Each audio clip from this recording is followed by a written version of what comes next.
most recent fighting in Sudan began in 1983. The north, which is dominated by Muslim Arabs, is at war with the south, which is constituted by mostly Christians and animists. When the Islamic government in the north decided to introduce Sharia Islamic law throughout Sudan, a rebel armed force, the Sudan's People's Liberation Army, arose under the leadership of Colonel John Garang to seek full political independence for the South. The Sudanese government in Khartoum is controlled by the National Islamic Front. This brutal regime is determined to stamp out Christianity, which it sees as the final obstacle to the spreading of Islam from the Nile Basin throughout Africa. The government's Arabization and Islamization program includes a scorched earth policy. Whatever they find, they burn to the ground: churches, villages, crops. People are also tortured, mutilated, massacred, raped, enslaved, and denied aid. In government-held territories in the south, food is also used as a weapon. At food distribution points, people are given Islamic names, and if they don't use that name, they don't get food. Many Southerners have had enough of the constant attacks and voluntarily flee to government-held territories. Here, mosque attendance and male and female circumcision are forced upon them. Those suspected to be Sudan's People's Liberation Army sympathizers are given the river journey. They are mutilated, tied into a sack, and thrown into the Nile River. Children are also abducted and forced to attend Islamic schools in the north. This is a form of gradual ethnic cleansing. It would be simplistic to say that it is just a religious war, because there are also political, economical, and social factors involved. Another reason why the government of Sudan doesn't want to grant the South independence is because the South's agriculture and minerals form the backbone of Sudan's economy, and the North doesn't want to lose control over these assets. So NIF, financially and politically using their ideologies, they are digging the oil through help of Chinese and others, different foreigners. So here the oil needs security, and the population are rejecting the implementation of the transportation of the oil to the north. What they are being killing for is not known. Not known by the Africans, not known by the whole world, but it may be only known by the Sudan government. The newly found oil wealth enhances the government's ability to purchase arms. Ethnicity also plays a major role. The Arabic name for southern Sudan is Bilad al-Sudan, literally meaning land of the blacks, but understood as land of the slaves in the local idiom. Whatever the reason for the war, massive human rights violations are committed against both the Christians and the non-Christians in the south.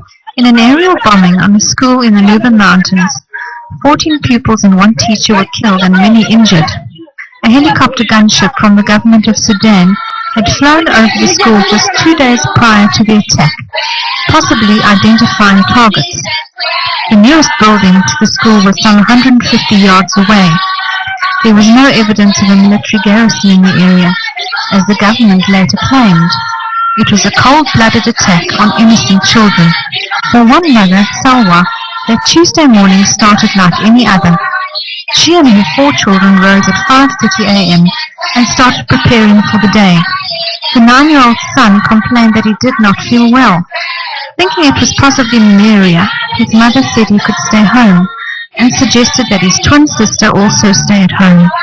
However, she wanted to go to school and set off on an hour-and-a-half walk. She was in the class studying English when her life came to an abrupt end at 9 a.m. that morning.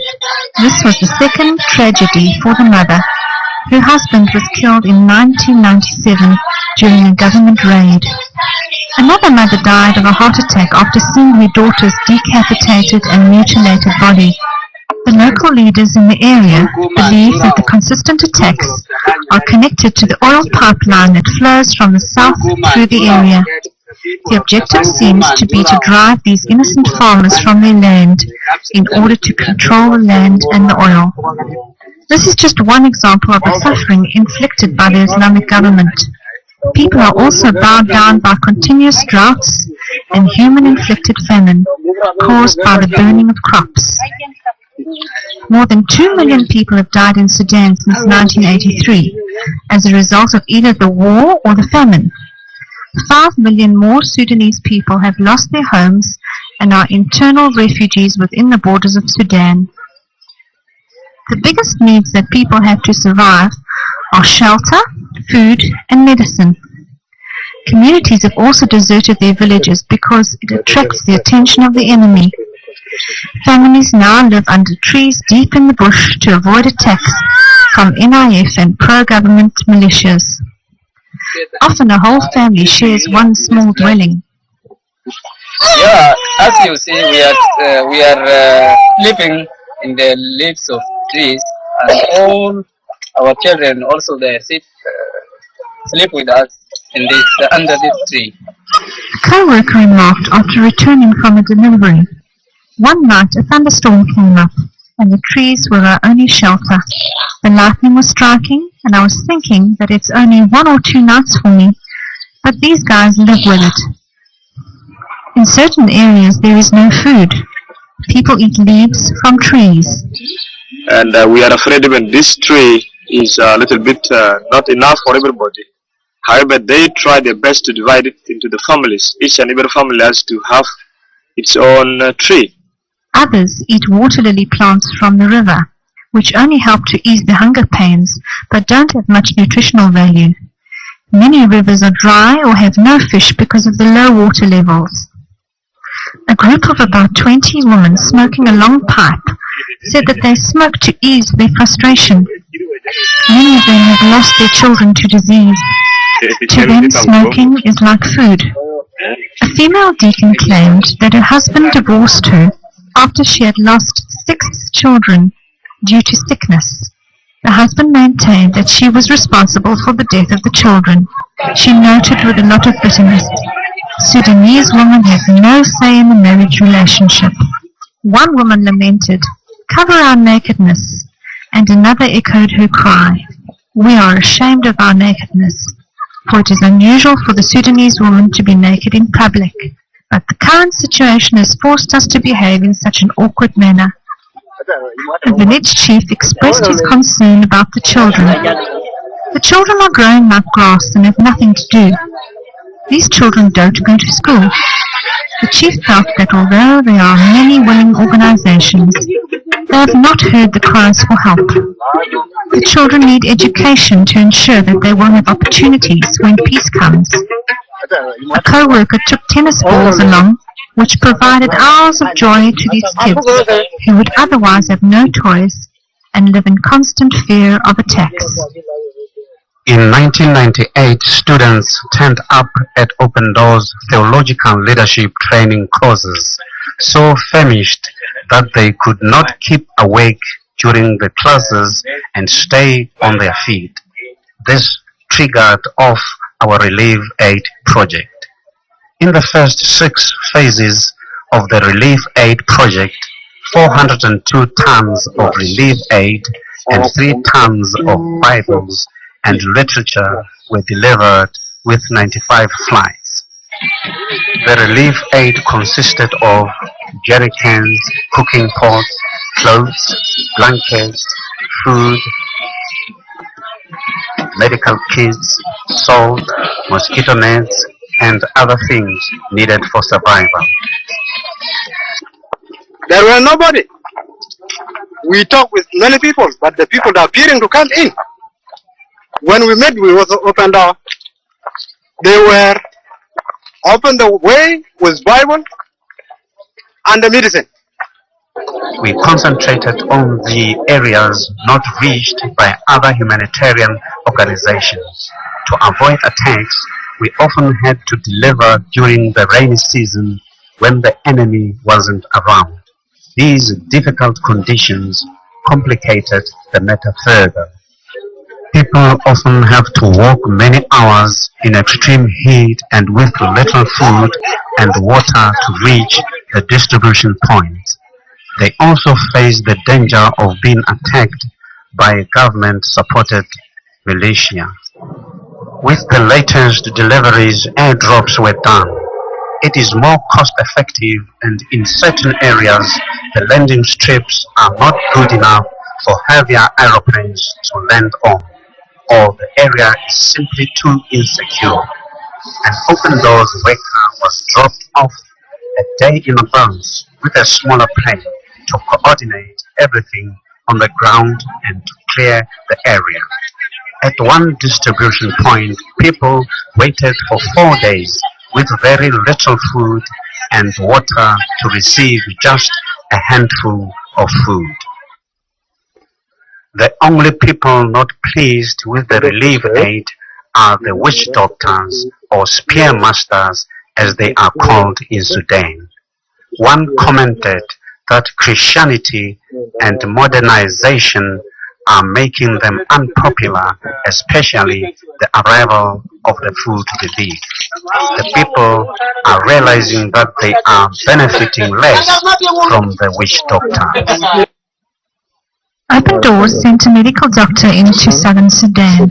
She used her expertise to assess the medical need and to help where possible. The population is out of touch with the medical services. There are no even community health workers. I found some medicines coming from the church. As I see, they were of high quality but low quantity. In southern Sudan, there is only one doctor for every 83,000 people. One has to walk on average 7 hours to reach the nearest hospital and about 3 hours to reach a clinic. Some of the hospitals are reasonably well equipped and able to do limited surgery, while others are very basic. Doctors aren't there permanently and often fly out to get supplies. But handing out tablets is not the answer. Health workers need to be trained, and they need to educate people on hygiene and basic health principles. Many ailments are caused by bad sanitation. There are areas where people don't dig pit toilets, probably because they are on the move all the time, trying to evade attacks. Wells aren't well protected and are contaminated by animal feces. Common ailments are malaria, eye infections, river blindness caused by the black fly, calazar, brucellosis that people get from unboiled milk, malnutrition, bad eyesight, and arthritis. In certain areas, children suffer from malnutrition. Because it's not the custom for mothers to carry babies on their backs, they aren't always near to breastfeed the babies. The babies are then fed porridge, which they cannot digest. Medicine is often not used correctly either. To save medication for the next patient, people don't complete antibiotic courses. There is also a high mortality rate among mothers and infants in childbirth.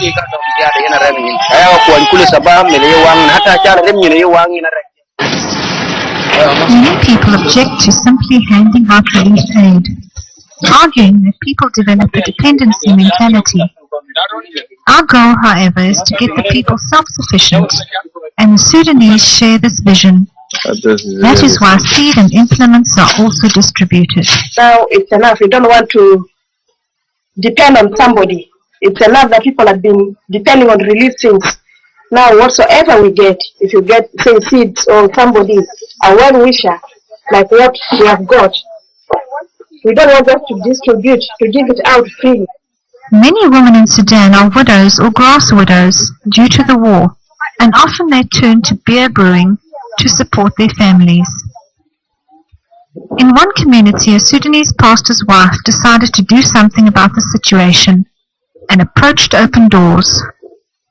She made the most of the one bag of seed she received. It is one of our objectives, to create some other activities or say income generating ways which are spiritually accepted if you look into the Bible. And then with the vegetable production, it can help them. Say if now all of them are engaged in this vegetable production, it will improve their family nutrition. At the same time, can also help them purchase other basic things that are demanded in the house. There are already 18 vegetable gardens, and the women are making enough money to maintain a church school and to pay the teachers. The women are proud of their success. They beam with enthusiasm and developed a new sense of self-worth. They testify that God has changed their lives. Non-Christian women are attracted by the project's success, and in this manner the good news is also shared with them. But it doesn't end there. In another livelihood project, ladies dig up sand and then sell it to the NGOs, who use it for building. They really are very considerate and take turns to give other women also an income. The women also make bricks and are investigating the possibility of chicken farming and making mosquito nets. Since the first time this community received relief aid and spiritual training, it has built a school, and the people once again have hope for the future. We are sitting here with Rahma Atai, the first Christian of the Moro tribe in the Nuba Mountains. It is difficult to find out exactly the year which he became a Christian, but he is somewhere in his early 90s, perhaps late 80s. He became a Christian when he was a young boy. He looked after the cattle of his father and he saw a strange white man on a bicycle riding over the field. And then suddenly the man fell down, so he went to help him, and as they were busy repairing the bicycle, the man started to tell him about Jesus. He invited him to come to church, and Rahma, he said, I want to come, but what day? And the man said, Sunday. Rahma said, I don't know which day is Sunday. So the man gave him a few stones in his hand. He said he must put it somewhere, and every day he must throw away one stone. By the time he does not have stones left, he must come. That is Sunday.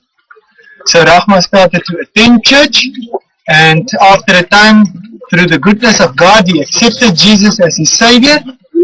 For a full year after that, he worked together with the missionaries. The man's name was Mr. Edward.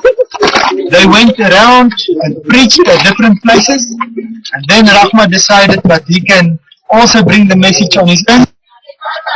Christianity in Sudan has been around for many years, but it is often said that the church there is a mile wide but only an inch deep.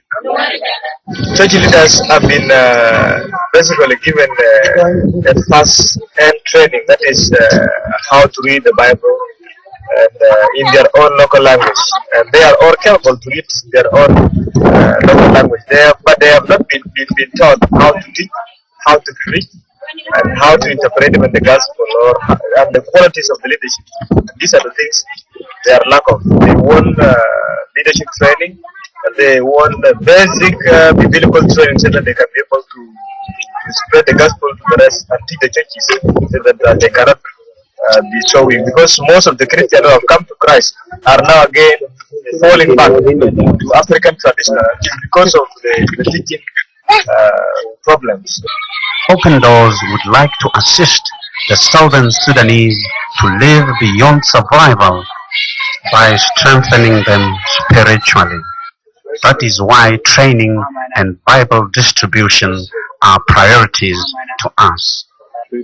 Tutors train other leaders who share what they have learned with their congregations. In this manner, people grow in their faith. What we can learn from these people are their endurance and perseverance. A co-worker who visited one of the toughest regions said, "It is hell on earth.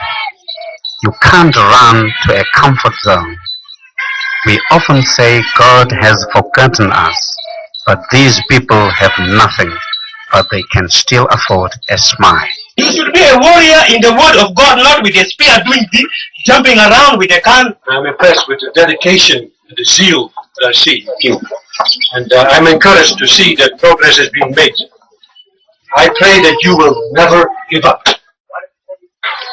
Joshua is not here to take a nice picture, but you are here to encourage the people to be strong in the faith. You want to give to them the hope, to say to them you can be strong in Jesus and to have the hope, the living hope. Because even everything they are destroying, the enemy take everything, but you want to carry it to have the hope in Jesus, because Jesus is prepared our home in heaven.